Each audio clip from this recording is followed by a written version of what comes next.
Saat ini, peminat motor bebek khususnya di Indonesia memang sudah berkurang drastis, sehingga hanya ada segelintir motor bebek saja yang masih bertahan di pasaran, seiring dengan banyaknya peminat motor matic yang menawarkan kepraktisan berkendara dan modelnya yang terus diperbarui setiap tahun. Namun meskipun demikian, motor tipe bebek ini sampai sekarang masih sangat bisa diandalkan, terutama sebagai kendaraan pekerja keras yang multifungsi dan siap disiksa untuk berbagai kebutuhan, mulai dari kebutuhan mengangkut barang dagangan, mengangkut hasil kebun, motor operasional pertanian, dan lain-lain. Dalam hal ini, motor bebek konvensional lebih bisa diandalkan karena mesinnya yang sederhana, bandel, irit, dan minim perawatan, sehingga motor bebek relatif lebih tahan lama jika dipakai dalam jangka waktu yang panjang. Ketangguhan dari motor bebek yang sudah terbukti ini bisa dibilang mempunyai kemiripan dengan filosofi awal sebuah motor trail yang konsepnya adalah motor sederhana yang ekonomis, perawatannya mudah, mesinnya bandel, sekaligus bisa diandalkan dalam segala kondisi. Oleh sebab itu, meskipun sebagian model motor bebek ini sudah dihentikan penjualannya, namun beberapa dari mesin motor bebek ini ternyata masih diproduksi oleh pabrikan, hanya saja mesin ini tidak lagi dipasangkan pada bodi motor bebek, melainkan dipasangkan pada bodi motor trail. Dan berikut ini, kita akan bahas beberapa motor trail bermesin motor bebek, yang mungkin salah satu dari mesin motor trail ini mirip seperti mesin motor bebek kalian yang ada di rumah.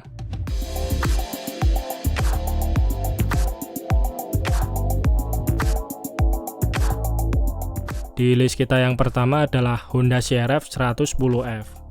Motor ini diluncurkan pertama kali pada tahun 2013 sebagai trail off-road untuk anak-anak usia 8-11 tahun.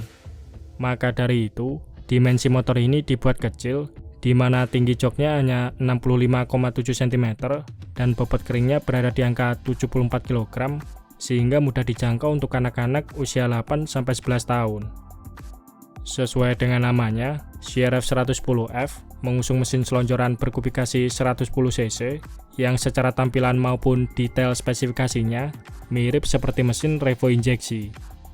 Mesin tersebut mempunyai diameter bor 50 mm dan stroke 55,6 mm, SOHC 2 klep berpendingin udara, full injection dengan transmisi menggunakan 4 percepatan.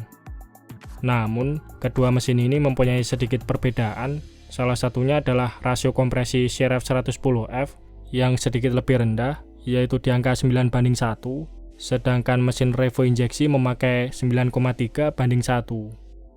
Selain itu, karakter mesin keduanya juga dibuat berbeda, di mana power standar CR-V 110F adalah 7,2 horsepower di 7.500 rpm atau sedikit lebih kecil dari Revo injeksi, sedangkan torsinya 8,8 Nm pada 3.500 rpm atau sedikit lebih besar dari Revo injeksi. Namun torsi puncak CR-V 110F ini diraih pada putaran RPM yang jauh lebih rendah dari mesin Revo injeksi. Karena CR-V 110F bukanlah motor street legal, alias hanya diperuntukkan sebagai trail khusus off-road saja, motor ini tidak dibekali lampu-lampu, spion, speedometer, dan sejenisnya, kecuali lampu indikator BBM dan lampu indikator check engine. Honda CR-V 110F ditopang oleh frame tipe twin spar baja yang dikombinasikan suspensi depan teleskopik berdiameter 31 mm yang diameternya setara dengan suspensi depan Honda Tiger, sedangkan bagian belakangnya menggunakan suspensi monoshock berikut swing arm model segitiga yang diklaim dapat menangani benturan kuat. Untuk bagian rodanya, CR-V 110F mengusung velg tipe jari-jari dengan ukuran roda depan 14 inch dibalut ban dual purpose ukuran 70/100, serta roda belakang 12 inch dengan ban ukuran 100/80. Kedua roda dipadukan pengereman tipe tromol yang memberikan respon halus alias tidak seagresif rem cakram, sehingga anak-anak tidak akan kaget saat melakukan pengereman. Saat ini Honda CR-V 110F telah dipasarkan di kawasan benua Eropa, Amerika, Australia, serta beberapa negara Asia seperti Jepang. Dan untuk harganya sendiri, versi terbaru CR-V 110F yang dijual di pasaran Jepang saat ini dibanderol 324.500 yen atau jika dirupiahkan setara dengan 34 jutaan.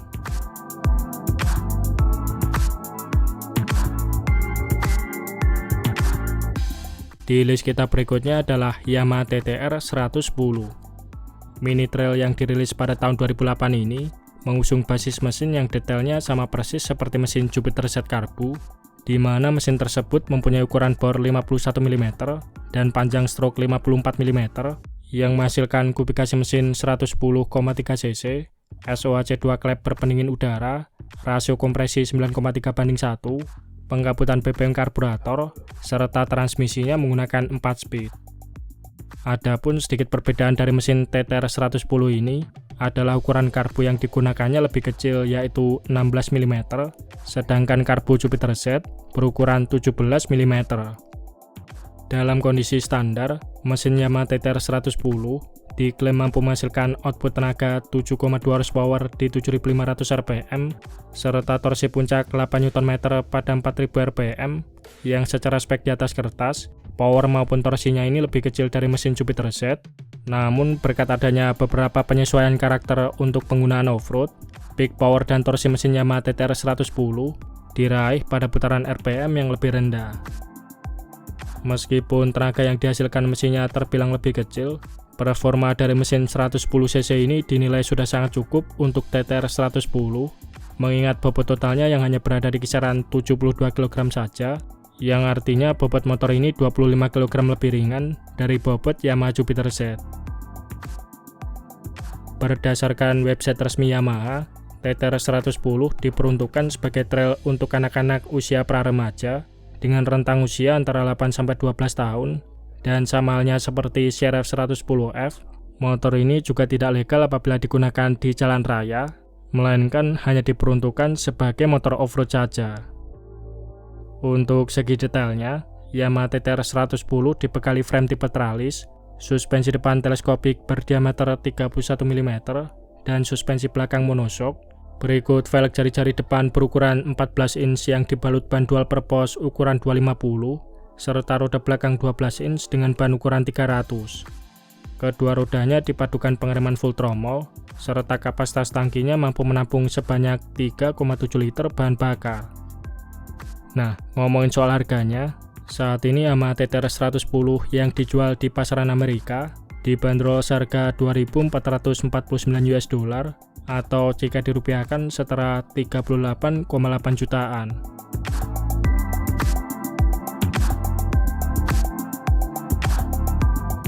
Di list kita selanjutnya adalah Kawasaki KLX 110. Satu-satunya mini trail pabrikan Jepang yang resmi dijual di Indonesia ini bisa dibilang menggunakan basis mesin salah satu motor bebek lawas Kawasaki, yaitu Kawasaki KZ. Sepanjang masa baktinya, Kawasaki KZ memang tidak selaris motor bebek pabrikan Jepang lain, dan sedihnya, meskipun unitnya kurang laku, spare part bawaan motor ini justru laku keras, seperti halnya komponen piston yang seringkali diaplikasikan untuk bore up mesin motor bebek lain karena diameternya yang cukup besar. Lalu ada hand grip berikut jalur stang yang bisa dipakai untuk berbagai jenis motor, swing arm yang umumnya dipasangkan Honda GL dan CB series, sampai stop lamp belakangnya yang biasanya dipasangkan untuk Ninja R maupun Ninja SS. Walaupun nasibnya kurang begitu beruntung, ketangguhan dari mesin KZ ini tidak dibuang begitu saja oleh Kawasaki, dan mereka mewariskan mesin ini pada line up motor trailnya, yaitu Kawasaki KLX 110. Spesifikasi mesin yang diusung KLX 110 sendiri identik sekali dengan mesin Kawasaki KZ, di mana kubikasinya adalah 111,6 cc dengan ukuran bor 53 mm dan stroke 50,6 mm, pengkabutan karburator Keihin PB 18 mm, serta transmisinya menggunakan 4 speed. Mesin ini diklaim mampu menghasilkan tenaga 7,2 horsepower di 7.500 rpm, serta torsi puncak 8 Nm pada 4.000 rpm. Adapun beberapa perbedaan dari mesin KLX 110 dengan Kawasaki KZ, diantaranya adalah mesin KLX 110 ditawarkan dalam dua varian pilihan, yaitu kopling tipe sentrifugal dan kopling manual, sedangkan mesin KZ hanya tersedia versi kopling sentrifugal saja.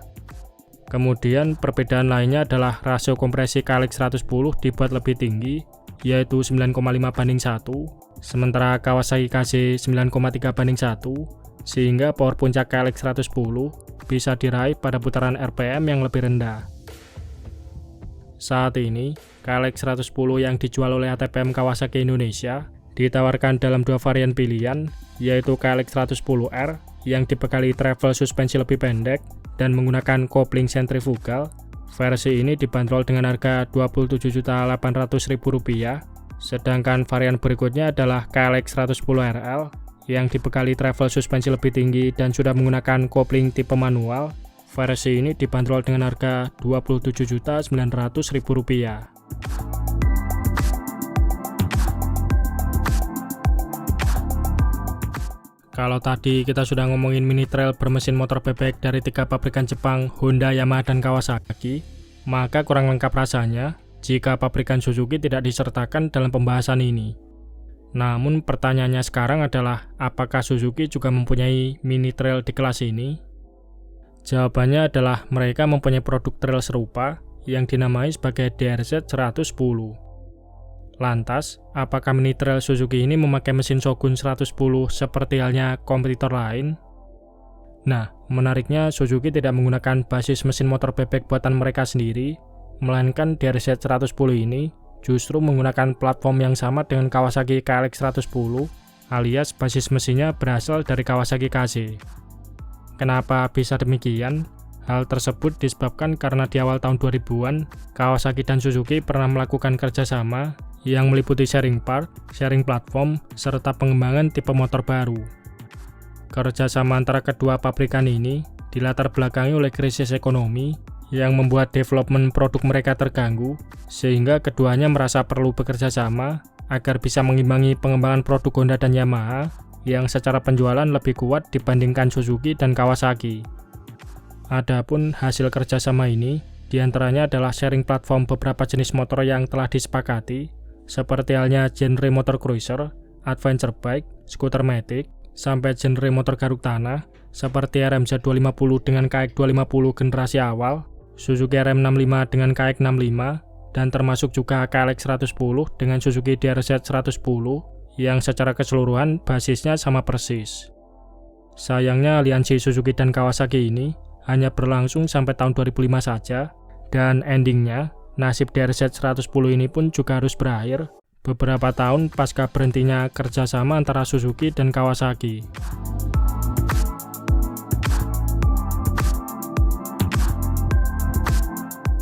Nah, itu tadi beberapa mini trail yang menggunakan basis mesin motor bebek yang familiar kita kenal di Indonesia. Oke, mungkin itu saja sedikit pembahasan kita di video kali ini. Terima kasih sudah menonton. Sampai jumpa di video-video Bang Rossi selanjutnya.